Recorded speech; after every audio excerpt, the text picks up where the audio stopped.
So I've had this RC4 drive Lowboy for a few days, and I've got my first couple different parts made for it now. I've been working like a little beaver around here, not resting a whole bunch. But yeah, got these walking beams made.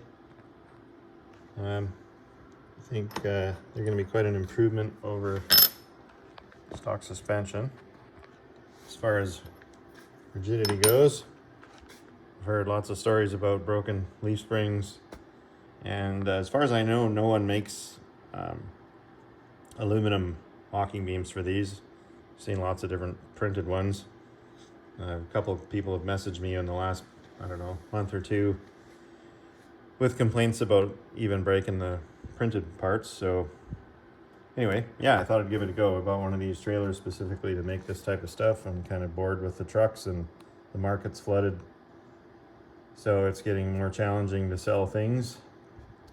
So yeah, I thought I'd give this a whirl. I think there's some room here for some parts. So yeah, I made these walking beams up, like I say, and it's a little bit difficult to make it all work when it's sitting on itself, but they do flex.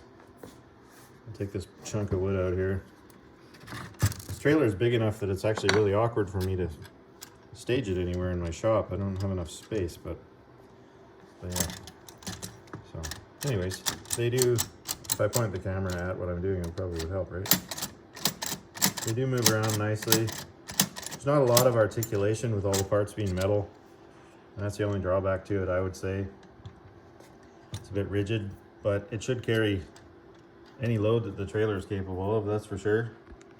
And they still walk up and down plenty. Like, you get full travel this way. It's just the side-to-side articulation is not awesome, but there is a little bit still, so I think it's going to be all right.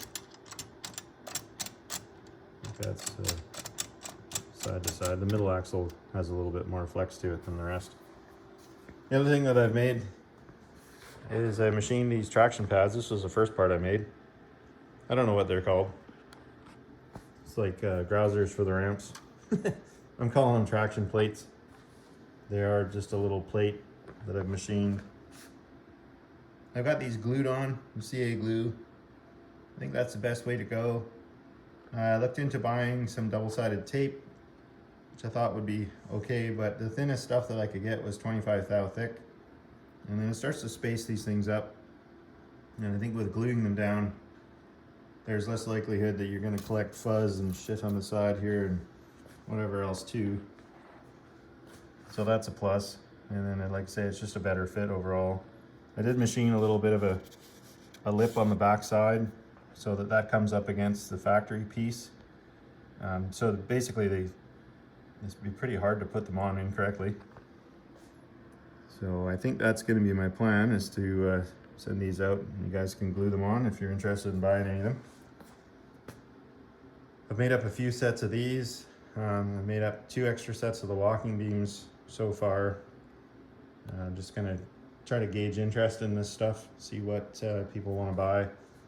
I can do these for about $20 a pair US, and the walking beams, there's almost 2 hours in these by the time I machine them and then clean up the parts and whatever, so I'd like to get 95 bucks for them US for a set of 6.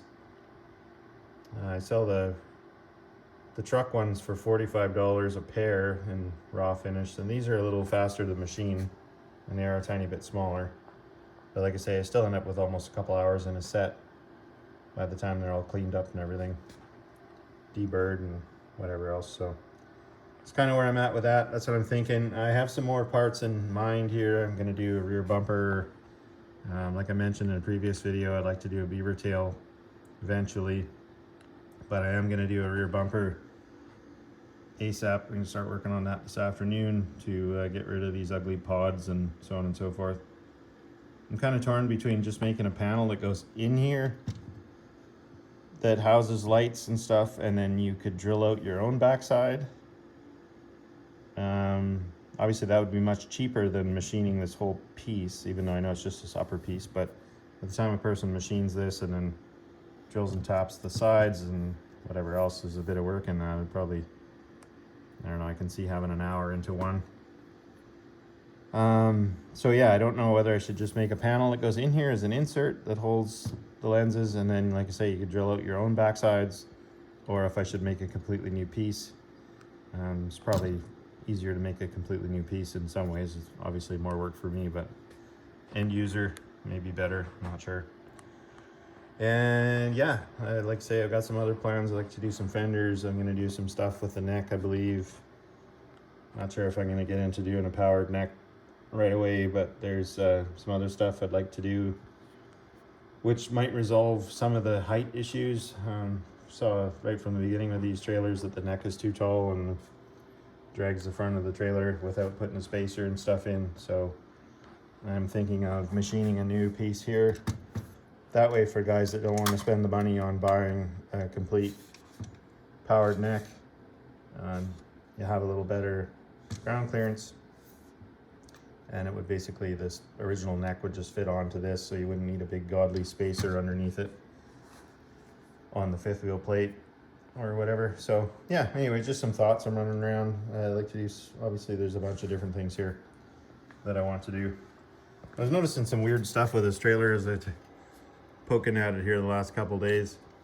I think it's funny that they didn't radius this side.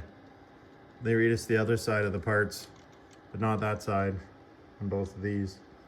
And then, like, why did they cut the corners on the shackles square? It can't be that much cheaper to manufacture with just doing a straight line compared to a curve, can it? I don't know. Just, I know we all got to keep the cost down when you're manufacturing, no matter what you're making, but sometimes it just seems weird what they do. I'm sure people pick my stuff apart too and think I do weird stuff, so that's fair. Anyways, yeah, I'm rambling. I gotta go. If you're interested in any of these parts, walking beams or those traction plates for the front, let me know. I would like to start selling some of this stuff as soon as possible so that I can recoup my costs in buying the trailer itself.